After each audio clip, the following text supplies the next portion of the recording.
Hello friends, नमस्कार। कैसे हैं आप सब लोग। एक बार फिर से एसएससी जीके जीएसवाई मनीष की क्लासेस में आपका स्वागत है। आज करेंगे हम स्टैटिक जीके का मोस्ट इंपोर्टेंट क्वेश्चन जो आने वाली परीक्षाओं में बहुत महत्वपूर्ण रहेंगे। तो आइए स्टार्ट करते हैं। क्वेश्चन 1 है, भूमध्य रेखा के उत्तर या दक्षिण में किसी स्थान पर दी गई कोणीय दूरी क्या कहलाती है। अक्षांश। ट्रॉपिक ऑफ कैंसर क्या है। 23 सही 1/2 डिग्री उत्तरी अक्षांश रेखा। धरातल पर 1 डिग्री अक्षांश की दूरी कितने किलोमीटर के तुल्य होती है। 111 किलोमीटर के। भूमध्य रेखा के अतिरिक्त कौन सी अक्षांश रेखाएं पृथ्वी को 2 बराबर अक्षांश वृत्त कहाँ से होकर जाती हैं। मालागासी से। वह काल्पनिक रेखा जो पृथ्वी को 2 भागों में बांटती है क्या कहलाती है। भूमध्य रेखा। 66 सही 1/2 डिग्री दक्षिणी अक्षांश वृत्त कहाँ से होकर जाती है। मालागासी से। वह काल्पनिक रेखा जो भूमध्य रेखा को समकोण पर काटती है क्या कहलाती है। देशांतर। 2 देशांतर रेखाओं के बीच की दूरी को किस नाम से जाना जाता है। गोरे। एक देशांतर से दूसरे देशांतर के बीच कितना समय अंतराल होता है। 4 मिनट का। किस अक्षांश रेखा पर रात व दिन समान होते हैं। भूमध्य रेखा पर। 1 डिग्री देशांतर की सबसे अधिक दूरी कहाँ होती है। विषुवत रेखा पर। कुल अक्षांशों की संख्या कितनी है। 180। कुल देशांतरों की संख्या कितनी है। 360। विषुवत रेखा के समानांतर कल्पित रेखाओं को क्या कहते हैं। अक्षांश रेखा। पृथ्वी के उत्तरी व दक्षिणी ध्रुव को मिलाने वाली रेखा क्या कहलाती है। देशांतर रेखा। प्रधान मध्याह्न रेखा किस स्थान से होकर गुजरती है। ग्रीनविच से। ग्रीनविच रेखा क्या है। 0 डिग्री देशांतर। पृथ्वी 1 घंटे में कितने देशांतर घूम लेती है। 15 डिग्री। दक्षिणी ध्रुव का अक्षांश क्या है। 90 डिग्री।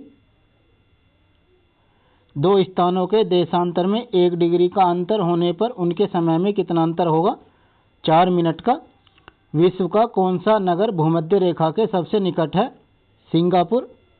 देशांतर रेखाएं किस दिशा में खींची जाती हैं। उत्तर दिशा से दक्षिण दिशा में। भूमध्य रेखा की ओर जाने पर देशांतरों के बीच की दूरी पर क्या प्रभाव पड़ता है। बीच की दूरी बढ़ती है। भूमध्य रेखा के ऊपर 0 डिग्री से 90 डिग्री क्या कहलाता है। उत्तरी गोलार्ध। भूमध्य रेखा से नीचे 0 डिग्री से 90 डिग्री क्या कहलाता है। दक्षिणी गोलार्ध। अंतर्राष्ट्रीय तिथि रेखा का निर्धारण कब किया गया। 1884 ईस्वी में। अंतर्राष्ट्रीय तिथि रेखा किसे कहते हैं। 180 डिग्री देशांतर को। अंतर्राष्ट्रीय तिथि रेखा किसके सबसे निकट है। 180 डिग्री पूर्वी पश्चिमोत्तर रेखा। अंतर्राष्ट्रीय तिथि रेखा टेढ़ी मेढ़ी क्यों है।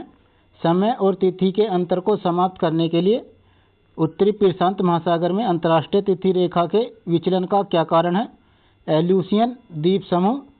यदि अंतर्राष्ट्रीय तिथि रेखा पर 12 बजे हों तो भारत का मानक समय क्या होगा। 5:30। पृथ्वी को कितने समय कटिबंधों में बांटा जा सकता है। 24। भारत का मानक समय किस देशांतर से लिया गया है। 82 सही 1/2 डिग्री पूर्व से। भारत का मानक समय किस स्थान से लिया गया है। नैनी इलाहाबाद के निकट। भारत के मानक समय और ग्रीनविच के मानक समय में कितना अंतर है। 5 घंटा 30 मिनट। भारत के सबसे पूर्वी व पश्चिमी स्थानों में कितनी बार विचलित होती हैं। 4 बार। पृथ्वी के 2 स्थानों की स्थिति के अनुदैर्ध्य का अंतर 15 डिग्री है तो स्थानीय समय में कितना अंतर होगा। 1 घंटा। ग्रीनविच किस देश में है। यूनाइटेड किंगडम में। एक देशांतर को पार करने में 2 स्थानों के स्थानीय समय के बीच कितना अंतर होता है। 4 मिनट का। संपूर्ण विश्व का प्रमाणिक समय क्या है। 0 डिग्री देशांतर। पूर्व से पश्चिम की ओर जाने वाले जहाज तिथि रेखा को पार करने में अपना कैलेंडर कितने दिन आगे कर लेते हैं। 1 दिन। 24 घंटे में सूर्य के सामने कितने देशांतर गुजर जाते हैं। 360। अंतर्राष्ट्रीय तिथि रेखा किस सागर से गुजरती है। आर्कटिक सागर एवं प्रशांत महासागर से। विश्व को कितने समय जोन में विभाजित किया गया है? 24 जोन में। भारत को किस समय जोन में रखा गया है? समय जोन फर्स्ट में। किस स्थान पर प्रमाणिक समय व स्थानीय समय समान है? नैनी इलाहाबाद के निकट। वह पुर्तगाली कौन था जिसने गोवा पर अधिकार कर लिया था? Alphonso de Albuquerque. भारत में ईस्ट इंडिया कंपनी का पहला गवर्नर जनरल कौन था? Warren Hasting. किस यूरोपीय देश में ने भारत में सबसे पहले अपना व्यापार फैलाया? पुर्तगाल। वास्को डी गामा भारत कब आया? 1498 ईस्वी में। वास्को डी गामा भारत में किस स्थान पर उतरा? काली कट पर। वास्को डी गामा कहाँ का रहने वाला था? पुर्तगाल का। किस अंग्रेज ने सम्राट जहांगीर के दरबार में आकर भेंट की थी? सर टॉमस रो ने। गोवा, दमन व दीप का उपनिवेशीकरण किसके द्वारा किया गया? पुर्तगालियों द्वारा। अंग्रेजों ने अपनी प्रथम कंपनी लगाने के लिए किससे अनुमति प्राप्त की? जहांगीर से। अंग्रेजों ने अपनी प्रथम फैक्ट्री कहाँ लगाई? सूरत में। भारत के समुद्री मार्ग की खोज किसने की? वास्को डी गामा ने। तृतीय कर्नाटक युद्ध की संधि का क्या नाम था? पेरिस की संधि। वास्को डी गामा के कालीकट पर उतरने पर उसका स्वागत किसने किया? कालीकट के राजा जमोरिन ने। ब्रिटिश के साथ बेसिन की संधि किस पेशवा ने की थी? बाजीराव द्वितीय ने। किस पुर्तगाली ने नीले पानी की नीति अपनाई? Francisco de Almeida. भारत में पुर्तगाली साम्राज्य का संस्थापक किसे माना जाता है? अल्फांसो डी अल्बुकर्क को। पुर्तगालियों का भारत का पहला गवर्नर कौन था? Francisco de Almeida. भारत आने वाला प्रथम डच नागरिक कौन था? कॉर्नेलिस डहस्तमान। डचों ने गोवा पर आक्रमण कब किया? 1639 ईस्वी में। डुप्ले भारत का फ्रेंच गवर्नर कब बना? 1742 में। जहांगीर ने किसे खान की उपाधि दी? हॉकिंस को। आगरा व सीकरी पहुंचने वाला अंग्रेज व्यापारी कौन था? रोलफिंच। डचों ने अपनी पहली फैक्ट्री 1605 ईस्वी में कहाँ स्थापित की? मछलीपट्टनम में। भारत का कौन सा नगर द्वीप पर निर्मित है? मुंबई। पुर्तगालियों ने पहली व्यापारिक कोठी कहाँ खोली? कोच्चि में। अंग्रेजों ने अपनी पहली फैक्ट्री कब लगाई? 1612 ईस्वी में। किस शासक ने ईस्ट इंडिया कंपनी की दीवानी प्रदान की? शाह आलम द्वितीय ने। भारत में पहली बार मुद्रण मशीन का स्थापना किसने की? पुर्तगालियों ने। अंग्रेजों ने अपनी पहली फैक्ट्री कब लगाई? 1612 में। किस शासक ने ईस्ट इंडिया कंपनी को दीवानी प्रदान की? शाह आलम द्वितीय ने। भारत में पहली बार मुद्रण मशीन का स्थापना किसने की? पुर्तगालियों ने। इंटरलोपर्स कौन थे? अनाधिकृत व्यापारी के रूप में मुद्रिक लुटेरे, सामुद्रिक लुटेरे। उस समय भारत का बादशाह कौन था जब ईस्ट इंडिया कंपनी की स्थापना हुई? अकबर। किस वर्ष फ्रांस की सरकार ने भारत में स्थित फ्रांसीस बस्तियों का अधिकार भारत सरकार को सौंपा था? 1954 में। वांडीवास का युद्ध कब हुआ था? 1760 में। प्रशासनिक अव्यवस्था के आधार पर डलहौजी ने कौन सा राज्य ब्रिटिश साम्राज्य में मिलाया था? अवध। भारत में आधुनिक शिक्षा प्रणाली की नींव कब पड़ी? 1835 में। भारत में डाक टिकट किसने आरंभ किए? लॉर्ड डलहौजी ने। अवध के स्वायत्त राज्य के संस्थापक कौन था? सआदत खां बुरहान उल मुल्क। सुरक्षा प्रकोष्ठ नीति किससे संबंधित है? वारेन हेस्टिंग से। किस भारतीय को रॉबर्ट क्लाइव ने बिहार की दीवानी बनाया? राजा सिताब राय को। महाराणा रंजीत सिंह के उत्तराधिकारी कौन थे? खड़क सिंह। स्थायी बंदोबस्त का सिद्धांत किसने दिया? लॉर्ड कॉर्नवालिस ने। सहायक संधि प्रणाली के जनक कौन थे? Lord Wellesley. महारानी विक्टोरिया का घोषणा पत्र किसने पढ़कर सुनाया? लॉर्ड कैनिंग ने। रणजीत सिंह किस मिसल से संबंधित थे? शुकर चकिया से। किसने अपनी राजधानी मुर्शिदाबाद से मुंगेर स्थापित की। मीर कासिम ने बक्सर के युद्ध 1764 ईस्वी के समय दिल्ली का शासक कौन था? शाह आलम द्वितीय। टीपू सुल्तान की मृत्यु कब हुई? 1799 में। डिंडीगुल क्या है? तमिलनाडु के शहर का एक नाम। किसके समय में कलकत्ता उच्च न्यायालय की स्थापना की गई? Warren Hasting. ब्रिटिश भारतीय राज्य क्षेत्र के विस्तार का अंत किसके समय में हुआ? डफरिन के समय में। ठगों का दमन किसने किया? कर्नल स्लीमैन ने। किसने ग्रामीण जाटों को एक सैनिक शक्ति के रूप में संगठित किया? चूड़ामन या चूड़ामणि।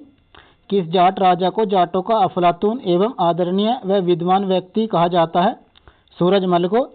लोहगढ़ नामक किला किसने बनवाया? बंदा बहादुर ने। किस मुगल बादशाह के आदेश पर बंदा बहादुर की हत्या की गई? फर्रुख सियर। पंजाब में सिख राज्य के संस्थापक कौन थे? पंजाब में सिख राज्य के संस्थापक कौन थे? रणजीत सिंह। रणजीत सिंह ने किस स्थान पर अधिकार करने के बाद महाराजा की उपाधि धारण की? लाहौर। रणजीत सिंह एवं व अंग्रेजों के बीच कौन सी संधि हुई? अमृतसर की संधि। अमृतसर की संधि किस नदी के दोनों ओर के राज्य क्षेत्रों की बीच सीमा निर्धारित करती थी? सतलज नदी। भारत के किस गवर्नर जनरल के समय सिंध का विलय अंग्रेजी राज्य में किया गया? Lord Ellenborough. सिंध विजय का श्रेय किसे दिया जाता है? Sir Charles Napier. भारत में सहायक संधि का जन्मदाता कौन है? डुप्ले। सहायक संधि को सुनिश्चित व व्यापक स्वरूप किसने प्रदान किया? Lord Wellesley. पंजाब के राजा रणजीत सिंह की राजधानी कहाँ थी? लाहौर। गोद प्रथा प्रतिबंध किस गवर्नर जनरल ने लगाया था? लॉर्ड डलहौजी ने। डेनमार्क की प्रथम व्यापारिक कंपनी का गठन कब हुआ? 1616 में। किसके काल में बोर्ड ऑफ रेवेन्यू की स्थापना हुई? हेस्टिंग के। किस अंग्रेज को प्रशासनिक सेवा का जनक कहा जाता है? लॉर्ड कॉर्नवालिस को।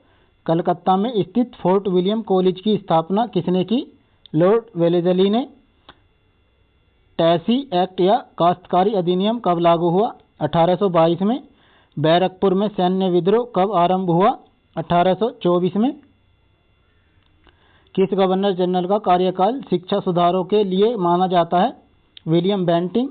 कलकत्ता मेडिकल कॉलेज की स्थापना कब और किसने की? 1835 ईस्वी। विलियम बेंटिंग ने। बालिका हत्या पर प्रतिबंध कब लगाया गया? 1830 में। किस भारतीय प्रेस का मुक्तिदाता कहा जाता है?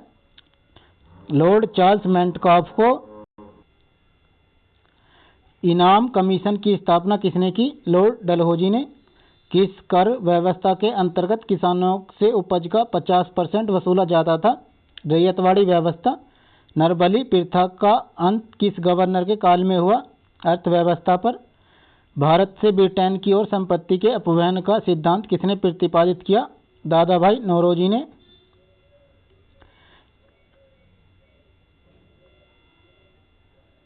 किस कर व्यवस्था के अंतर्गत किसानों से उपज का 50% वसूला जाता था?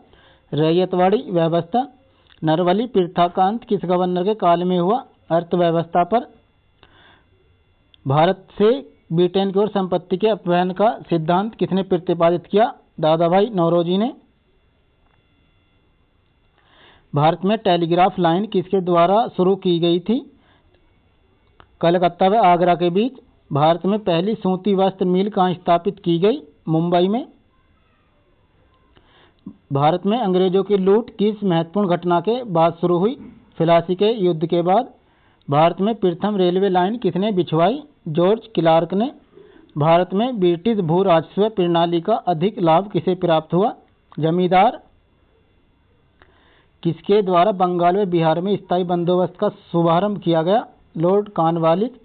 रैयतवाड़ी व्यवस्था कब लागू की गई? 1820 में। पहली बार औपचारिक रूप से मालवाड़ी प्रथा कब लागू की गई? 1822 में। अंग्रेजी शासन में कौन सा क्षेत्र अफीम उत्पादन के लिए प्रसिद्ध था? बिहार। 18वीं सदी में बंगाल में वस्त्र उद्योग के पतन का क्या कारण था? ब्रिटेन को निर्यात करने वाले माल पर उच्च तटकर नील कृषकों की दुर्दशा पर लिखी गई पुस्तक नील दर्पण के लेखक कौन थे?